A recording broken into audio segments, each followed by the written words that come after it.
ప్రియదర్శి దర్శకత్వంలో ప్రభాస్ హీరోగా అమితాబ్ బచ్చన్, దీపికా పడుకునే ప్రధాన పాత్రలు పోషించిన భారీ పాన్ ఇండియన్ మూవీ కల్కి 2898 AD గతేడాది రిలీజ్ అయిన ఈ సినిమా 2024లోనే బిగ్గెస్ట్ హిట్స్ లో ఒకటిగా నిలిచింది. ఇక దీనికి సీక్వెల్ కూడా ఉంటుందని ఆల్రెడీ మేకర్స్ అనౌన్స్ చేశారు. అయితే ప్రస్తుతం ప్రభాస్ చేతిలో చాలా సినిమాలు ఉండటంతో అసలు ఏ సినిమా ముందు సెట్స్ పైకి వెళ్లబోతుందన్న విషయంలో గందరగోళం నెలకొంది. కానీ ప్రభాస్ మాత్రం కూల్ గా ఒకదాని తర్వాత ఒక సినిమాను సెట్స్ పైకి తీసుకెళ్తున్నాడు.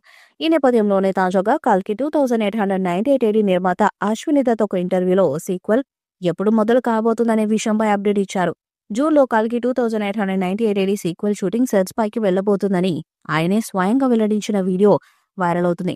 రీసెంట్ గా ఇచ్చిన ఇంటర్వ్యూ ప్రకారం కల్కి పార్ట్ 2 విశేషాలు గట్టిగానే ఉండేలా ఉన్నాయని చెప్పాలి. పార్ట్ 1లో ప్రభాస్ అలాగే యూనివర్సల్ నటుడు కమల్ హాసన్ చాలా తక్కువ స్క్రీన్ టైం ఉంటుందని తెలిసిందే.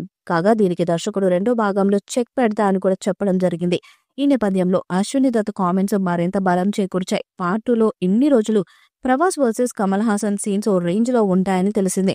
కానీ వీరితో పాటుగా బాలీవుడ్ నటుడు అమితాబ్ బచ్చన్ పై కూడా ఓ రేంజ్ లో సన్నివేశాలు ఉంటాయట. ఇలా ముగ్గురు పాత్రలు పార్ట్ 2లో బిగ్గెస్ట్ హైలైట్ గా నిలవనున్నాయని తెలిపారు. దీంతో పాటుగా మరో ఇంట్రెస్టింగ్ అంశం ఏంటంటే పార్ట్ 2 షూటింగ్ ఆల్రెడీ జరుగుతుందంట. ప్రభాస్ లేని పలు కీలక సన్నివేశాలు కల్కి చిత్ర ఎడిట్ చేస్తున్నారట.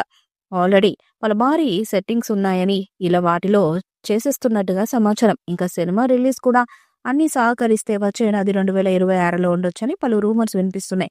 సో మొత్తానికి ఈ మోస్ట్ అవైటెడ్ సీక్వెల్ ని మాత్రం మేకర్స్ పక్కా ప్లానింగ్ గా ఇండియా వైడ్ ఆడియన్స్ కి ఫీస్ట్ ఇచ్చే విధంగా తెరకెక్కిస్తున్నారని చెప్పని. ఇక ఇవి పక్కన పెడితే పార్ట్ 2లో జాయిన్ అయ్యేందుకు బాలీవుడ్ బ్యూటీ దీపికా పడుకునే లేట్ గా జాయిన్ కానున్నారు. ప్రస్తుతం ఈమె తనకి ఇటీవల పుట్టిన బిడ్డతో కొంచెం ఎక్కువ సమయం గడపాలని చూస్తున్నారు.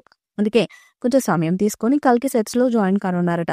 ఈ వీడియోపై మీ అభిప్రాయాన్ని కామెంట్ బాక్స్ లో తెలియజేయండి. ఈ వీడియో మీకు నచ్చితే లైక్ చేయండి, షేర్ చేయండి, కామెంట్ చేయండి. మరిన్ని అప్డేట్స్ కోసం మన ఛానల్ సబ్స్క్రైబ్ చేయండి.